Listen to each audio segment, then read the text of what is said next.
Assalamualaikum warahmatullahi wabarakatuh. Kembali lagi bersama saya Sabita Herini Satandiajang NPM 353. Pada video kali ini berkaitan dengan mata kuliah aplikasi manajemen terpadu, dan kita akan membahas tentang rekrutmen, konsep pemasaran, dan siklus pembelian.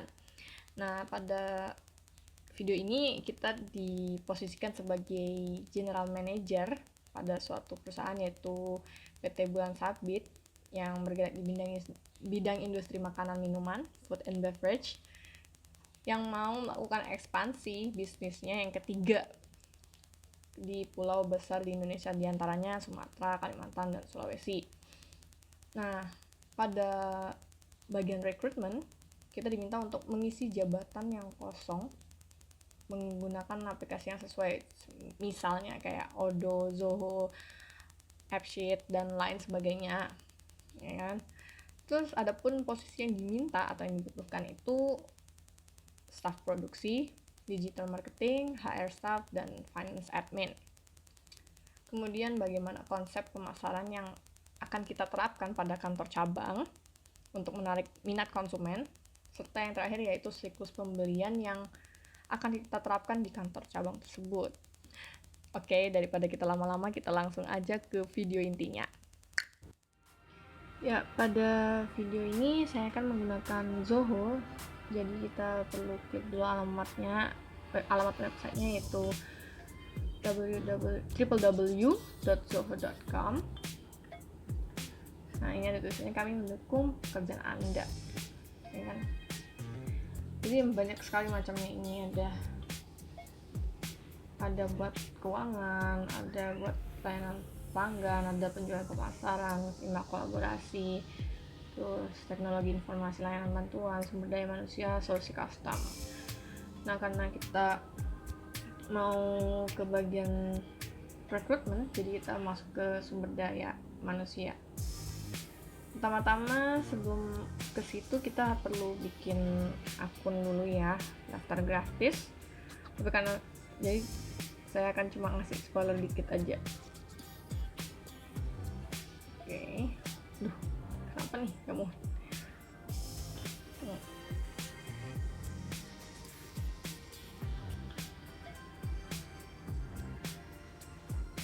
Oke.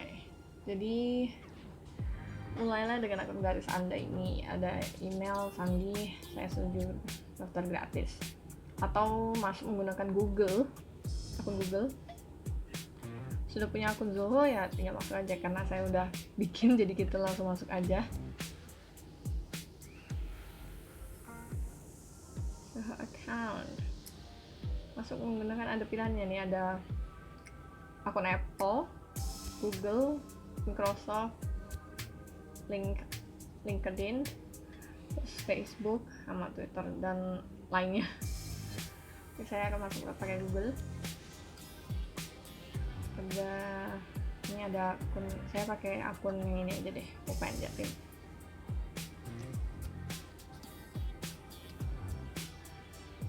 Oke.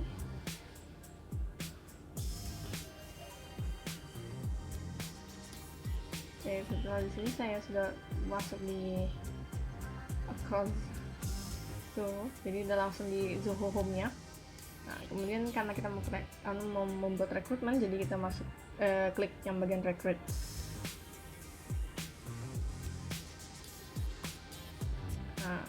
Nah, sebelumnya saya sudah sempat bikin job opening applications. Nah, di sini bisa kalian lihat ya, ini ada tanda plus. Nih, ikutin kursornya aja ya. Ini ada tanda plus. Nah, di sini kan ada job opening, candidate, interview, client, contact, assessment, task. Karena kita mau membuka lowongan pekerjaan, jadi kita klik yang job opening. Nah, di sini ada job opening information, ya kan, hosting title, ya kan, yang diminta apa sih, ya kan.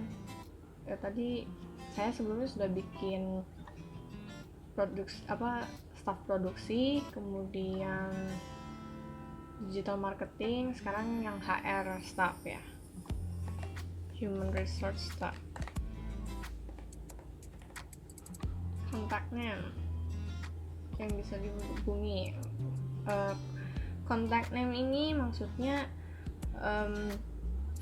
kontak, mungkin berupa email atau nomor telepon, terus jabatan pekerjaannya, ya kan, yang bisa dihubungi untuk, jadi misalkan ada seorang pelamar kerja, nah dia ingin menghubungi kan, pasti akan menghubungi seseorang untuk mencari informasi lebih lanjut atau mengkonfirmasi ulang apa yang dia submit seperti itu. Jadi ini ada nama, bukan nama ya, akun saya. Oke, masukin. Kemudian assign requirers. Ini seseorang, kita bisa pilih antara kita sendiri atau orang lain yang kita input sebelumnya yang akan menjalankan interviewnya nanti, apa bagian cross checknya seperti itu. Oke, saya akan pilih Dava Asyari. Kemudian tanggal disebarkannya, di postingnya itu saya pilih 5 November. Progress industry, karena kita bergerak di bidang food and beverage, jadi kita klik aja nih. Oke, file name, date open. Salah, kebalik. Jadi target date ini batas waktu dia submit datanya dia, kayak CV atau pengalaman kerjanya dan segala macamnya itu. Kemudian date open ini berarti tanggal dibukanya rekrutmen itu tadi, kan. Job type, tipe pekerjaannya full time atau part time atau temporary, contract, dan lain-lain sebagainya. Kemudian pengalaman kerja, HR staff kita masukin aja ya 4-5 tahun ya, karena itu cukup sulit menjadi human resource staff karena di bagian rekrutmen juga. Skill, nah skillnya mungkin skill tambahan, entah akuntan kah, nursing ini bisa ya, perawat lah, childcare, ngurus anak, sales execution, bagian penjualan, kemudian marketing, pemasaran, software development. Oke. Terus di sini ada bagian city, address information, kota. Kita pilih, kita beranggapan akan dimutasi ke Pulau Kalimantan ya, jadi saya akan ketik Balikpapan. Country, negara, Indonesia. Oke. State, province, Kalimantan Timur.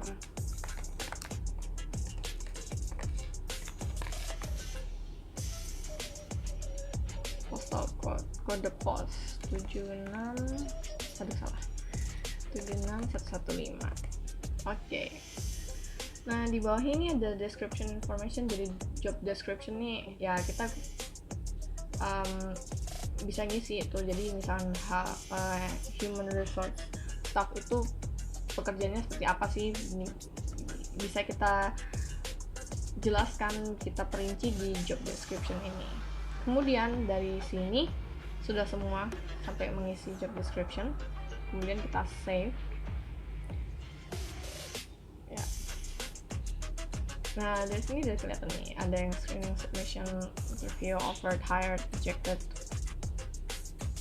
archive, arsip.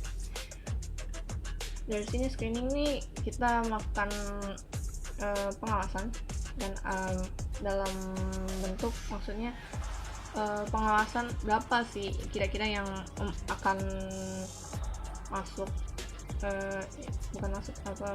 melamar kerja. Kemudian ada yang beberapa yang masuk input data, apakah datanya itu lengkap atau tidak. Kemudian yang interview ini ya jadwal interview yang akan dilakukan setelah para pelamar itu input data mereka. Kemudian tawaran, pasti setelah interview pasti ada tawaran ya, entah itu pertanyaan tawaran gajinya, kalau gaji segini berapa, mau nggak gitu. Kemudian hired, berarti berarti diterima. Rejected berarti ya gampang aja rejected, berarti ditolak, berarti tidak memenuhi kualifikasi. Kemudian ada archive nih, terus diarsipkan, berarti itu digantung lah ibaratnya, belum pasti. Kemudian karena ini HR staff ya, in progress. Terus yang untuk pekerjaan yang lainnya gimana ngeceknya? Kita balik lagi nih ke job opening, applications. Nah, di bagian sini bisa kalian lihat nih, ada posting title. Oh, ini udah muncul langsung. Posting title nih, contains, starts with. Bisa dilihat kalau misalkan yang bagian yang ini, yang tengah-tengah ini nggak ada, jadi bisa dilihat dari sini posting title. Nah ini kan posting title, hire staff, digital marketing, production staff, ya kan, seperti itu. Ini ada ini edit ya, karena ini kan cukup kita save aja ya, kita simpan, bukan save and publish. Kalau misalkan save and publish berarti kita benar-benar sudah diposting gitu, dan pelamar tersebut bisa melihat, bukan pelamar tersebut ya, semua pelamar pekerjaan bisa mengaksesnya. Kalau cuma sekedar save aja ya cukup kita aja yang punya akun ini yang bisa mengaksesnya, begitu. Oke, next. Ya, untuk selanjutnya itu konsep pemasaran. Konsep pemasarannya yang saya gunakan itu 2 metode, online dan offline. Nah, yang online ini bisa diakses lewat laptop, komputer maupun smartphone, karena bentuk promosinya itu, bentuk pemasarannya posting di platform ya. Nah, platformnya itu apa aja sih yang akan saya gunakan? Sosial media. Nah, sosial media itu kan banyak sekali, ada Instagram, Facebook, Twitter, TikTok, e-news or e-paper. Kemudian karena dari 5 macam platform ini berbeda-beda ya, pasti ada batasannya. Kalau Twitter kan sekedar tweetan dan kita nggak bisa panjang-panjang ya bikin captionnya.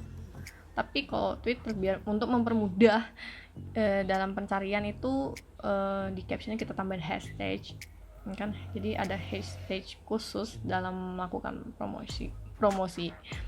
Kemudian di e-news or e-paper ini ya koran elektronik lah ya. Kalau di koran elektronik ya mungkin bisa dibilang kita pasang poster, jadi pasang poster di koran elektronik dengan caption yang